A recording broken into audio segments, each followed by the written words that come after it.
동방 세박사의 예배 부분. 이 그림은 뒤에 소개하는 동방 세박사의 예배의 오른쪽 부분이다. 왜 첫머리에서 다루었느냐 하면 여기에 그려져 있는 오른쪽 가장자리에서 정면을 향하고 있는 인물이 바로 작가인 보티첼리의 자화상이라는 말이 있기 때문이다. 르네상스 무렵까지는 그림에 작가의 서명이 들어가 있지 않은 경우가 많았고 그 대신이라고 할까, 대작이 될 경우 작가가 군상 속에 끼어들어가 한 모퉁이에 그려지는 일이 드물지 않았다. 그런 경우 그 인물은 군상의 시선과는 관계없이 정면 가까이를 응시하고 있는 경우가 많은데 동방 세박사의 예배의 그림 제작 연대에 비추어 보면 당시의 보티첼리는 30대에 접어든 초기 무렵으로 자신감 넘치는 풍모를 보여주고 있다. 성모자와 두 천사, 보티첼리의 초기 작품과 관련이 있는 것으로 여겨지는 거의 같은 제목의 작품들은 피렌체의 오스페달레 델리 인노첸티 미술관이나 역시 피렌체의 아카데미아 미술관 소장품 등 몇 점을 들 수 있다. 그러나 일반적으로는 이 카포디몬테 미술관에 소장된 작품이 가장 중요한 작품으로 여겨진다. 다만 이전에 로마의 팔라초 파르네제의 목록에는 이 작품이 프라 필리피노의 작품으로 잘못 기록되어 있었고 그로 인해 프라 필리포 리피와 필리피노 리피 부자의 작품이 아닐까 여겨진 적도 있었다. 그러나 오늘날에는 보티첼리의 작품이라고 인정하는 학자가 압도적으로 많다. 1957년에 복원되었다. 성모자와 두 천사 부분. 이것은 앞 페이지에 실린 그림 중 성모 마리아 부분을 클로즈업한 것이다. 이렇게 성모의 표정을 자세히 들여다보면 그야말로 보티첼리 특유의 유려한 선의 흐름과 우아한 분위기를 느낄 수 있다. 동시에 성모 마리아와 천사의 눈에 표현된 인간적인 친밀감은 보티첼리의 특징을 잘 보여주는 요소라고 생각된다. 한편 제작 연대에 대해서는 1468년부터 1469년에 걸쳐 제작된 것이라는데 학자들의 의견이 거의 일치하고 있다. 동방 세박사의 예배. 이 그림은 그리스도의 탄생을 축하하기 위해 동방에서 3명의 박사가 선물을 가지고 왔다는 에피소드를 주제로 한 것이다. 이 장면은 기독교 미술에서 자주 다뤄지는 주제이며 보티첼리도 동방 세박사의 예배라는 제목의 그림을 여러 점 그렸다. 여기서 다룬 동방 세박사의 예배에 대해 미술가 평전의 선구자 바사리는 이 작품이 푸치 가문에 소장되어 있다고 기록했으나 1720년에 기차르디니 가문으로 옮겨졌고 이후 영국의 수집가들 사이를 거쳐 오늘날과 같이 런던의 내셔널 갤러리에 소장되었다. 도판일에서 다룬 보티첼리의 자화상은 이 그림에 있는 것은 아니지만 이 동방 세박사의 예배에서도 전경에서 정면을 바라보고 있는 청년이 역시 그의 자화상이라는 설이 있다. 코시모의 메달을 들고 있는 남자의 초상.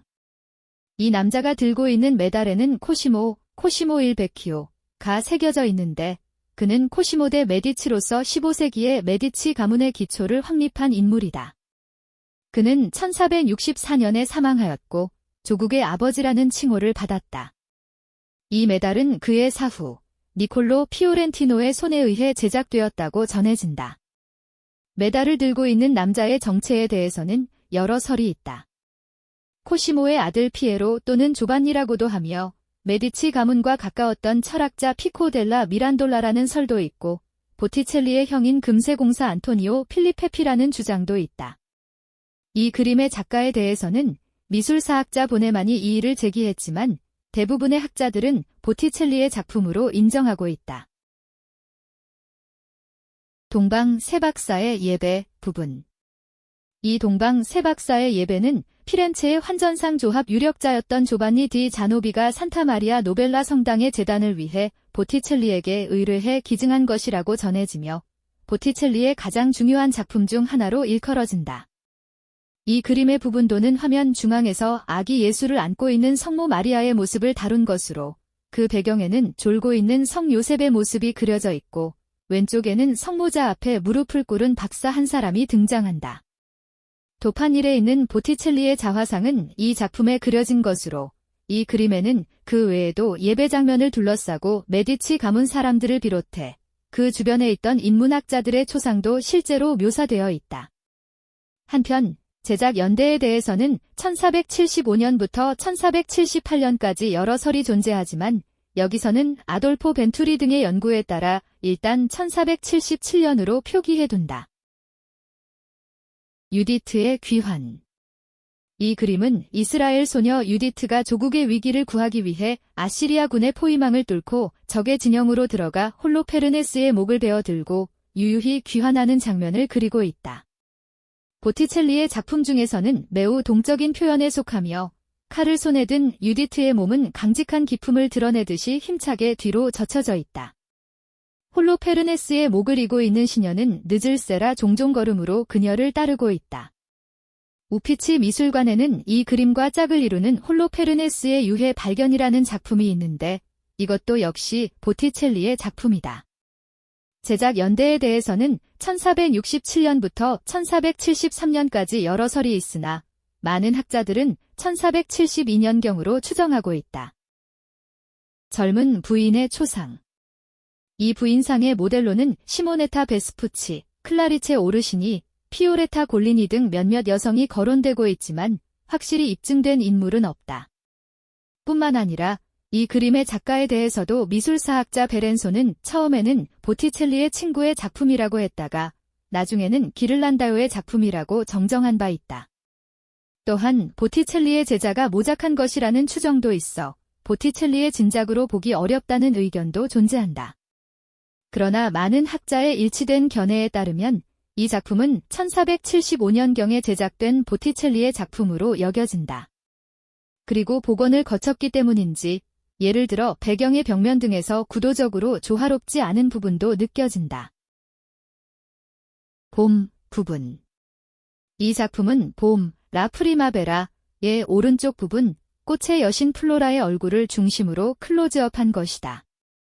피렌체의 우피치 미술관에 가보면 이 보티첼리의 봄과 더불어 비너스의 탄생, 도판 13에서 15, 앞에는 언제나 많은 관람객들이 조용히 멈춰서서 좀처럼 자리를 뜨지 않는다.